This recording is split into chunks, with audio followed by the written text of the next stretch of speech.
संसद का मॉनसून सत्र लगातार हंगामे की भेंट चढ़ रहा है और इसी मुद्दे पर बातचीत करने के लिए हमारे साथ मौजूद हैं बीजेपी की वरिष्ठ नेता और राज्यसभा सांसद रेखा शर्मा जी।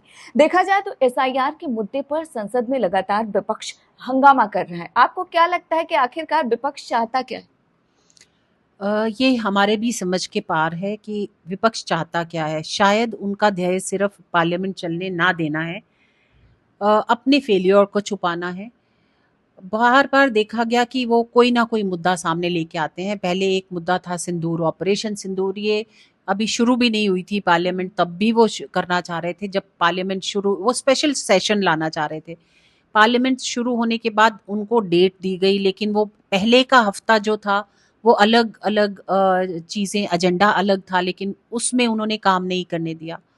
2 दिन केवल पार्लियामेंट चली जिसमें हमने ये ऑपरेशन सिंदूर पे चर्चा की।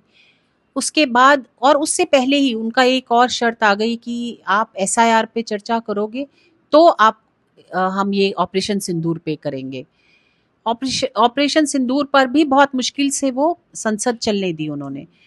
और ऑपरेशन, इसके बाद उन्होंने फिर एसआईआर की चर्चा शुरू कर दी। वो नहीं हो सकती और सरकार ने ये साफ कह दिया कि कॉन्स्टिट्यूशनल बॉडी है इलेक्शन कमीशन, उनके एक जो उन्होंने काम किया है उसके ऊपर हम ये चर्चा नहीं कर सकते पार्लियामेंट में। ये समझ नहीं आ रहा और उनको एक रीज़न चाहिए इसको, काम को रोकने के लिए। और अब भी ये हफ्ता पूरा निकल गया, 2 दिन के बाद हम काम नहीं कर पा रहे। बहुत सारे लॉज पेंडिंग्स हैं, बहुत सारे बिल्स पेंडिंग हैं। वो कब आएंगे, हम कब काम करेंगे उस पे, कोई पता नहीं, कुछ पता नहीं। होपफुली मैं सोच रही हूँ कि मंडे से शुरू होगा काम और वो नॉर्मली काम करने देंगे हमें। क्योंकि देखा जाए तो लगातार पोस्टर बैनर लेकर विपक्ष मकर द्वार पर विरोध प्रदर्शन कर रहा है। राहुल गांधी कह रहे हैं कि दरअसल बीजेपी ने जिस तरीके से महाराष्ट्र में चुनाव की चोरी की है, कुछ वैसी ही स्थिति बिहार में करने वाले। देखिए, इन्होंने तो देश को लूट के खा लिया इतने साल। आज ये चोरी, वोट की चोरी की बात करें, क्योंकि इनके जो दिमाग में है चोरी करना या कोई और कर रहा है, ये इसके अलावा कुछ आता नहीं है। राहुल गांधी को ना तो मैनर्स हैं पार्लियामेंट में बैठने के, how to dress up, he doesn't know how to dress up in a parliament. He sits improperly, कभी हाथ ऐसे करके रखा होता है उन्होंने, कभी वो फोन देखते रहते हैं पार्लियामेंट में बैठे हुए। जब बोलने का समय आता है पार्लियामेंट में तो कभी उठ के नहीं खड़े होते, कभी गगोई जी को बिठा खड़ा कर देते हैं बोलने के लिए, कभी किसी को। वो नहीं बोल पाते, वो एक डिबेट में हिस्सा नहीं ले सकते। बाहर कैमरे के सामने सरकार को गालियां नहीं, वो भारत देश को भी गालियां और नीचा दिखाते हैं। उनसे तो बहुत सारे क्वेश्चन हैं जो पार्लियामेंट के अंदर और बाहर मैं करना चाहूंगी कि आप भारत के भी हैं या नहीं, जो आप एक बार देश के साथ भी खड़े नहीं होते। सरकार को तो आप ऑपोजिशन में है तो ऑपोजिशन में होने के कारण आप जितना भी क्रिटिसाइज करना है करिए, बट कुछ क्रिएटिव भी होइए, कुछ सजेशन भी दीजिए। ऐसा लगे कि आप कुछ काम करना चाहते हो, आप देश के लिए काम करना। आप केवल और केवल क्रिटिसाइज करें सरकार को, वो ठीक नहीं लगता। आप राहुल गांधी को लेकर इतना आशंकित क्यों हैं? मैंने उनका रवैया अंदर भी देखा है पार्लियामेंट के और बाहर भी देखा है। पार्लियामेंट में वो एक तो समय पर आते नहीं है, 20 मिनट भी बैठते हैं तो 4 बार पानी पीते हैं, 10 बार फोन को देखते हैं, 10 बार पीछे मुड़कर बातें करते हैं। कोई बोलने वाला स्पीकर, चाहे प्राइम मिनिस्टर हो, होम मिनिस्टर हो, वो पीछे मुड़कर, पूरा मुड़कर बातें कर रहे होते हैं।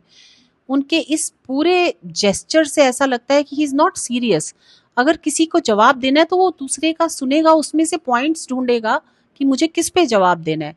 लेकिन उन्होंने पहले से माइंड सेट है कि मुझे तो यही बोलना है, जो भी है, जो दूसरा बोल रहा है उससे मुझे कोई मतलब ही नहीं है, मुझे तो ये रटा रटाया बात करना है, तो इसलिए मुझे कुछ करना ही नहीं है।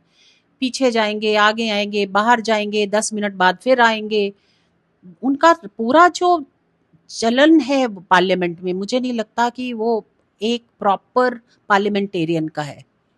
एक अंतिम सवाल आपसे, जिस तरीके से एसआईआर को लेकर हंगामा चल रहा है लगातार, क्या आपको लगता है कि ऐसी सूरत में सदन चल पाएगी? होपफुली मंडे से चलेगी और सरकार पूरी कोशिश में है, ऑपोजिशन लीडर्स के साथ भी। केवल एक कांग्रेस नहीं है ना, बाकी ऑपोजिशन पार्टीज भी हैं, तृणमूल कांग्रेस है, बाकी लोग भी हैं, सबके साथ बैठकर कुछ ना कुछ रास्ता ढूंढा जा रहा है और मंडे से चलेगी शायद। क्योंकि देखा जाए जब संसद चलता है तो देश की जनता का बहुत पैसा खर्च होता है, जिस हिसाब से स्थगित हो रहा है। एक बड़ा सवाल उठता है कि आखिरकार ये जो पैसे खर्च हो रहे हैं इसकी जवाबदेही है क्या किसी की?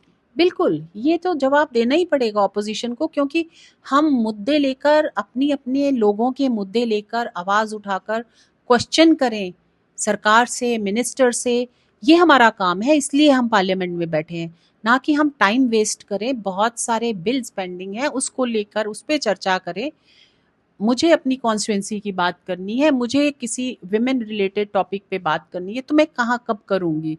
अगर मैं वहाँ आवाज़ नहीं उठाऊंगी तो कहाँ उठाऊंगी? ये समझ में नहीं आ रहा। या तो उनके पास मुद्दे नहीं है कहने को, या सरकार को क्रिटिसाइज करने के लिए कुछ नहीं है, या वो काम नहीं करना चाहते। आपको बहुत ज़रूरी है कि ऑपोजिशन से भी आप पूछें कि आप क्यों काम नहीं करने देना चाह रहे।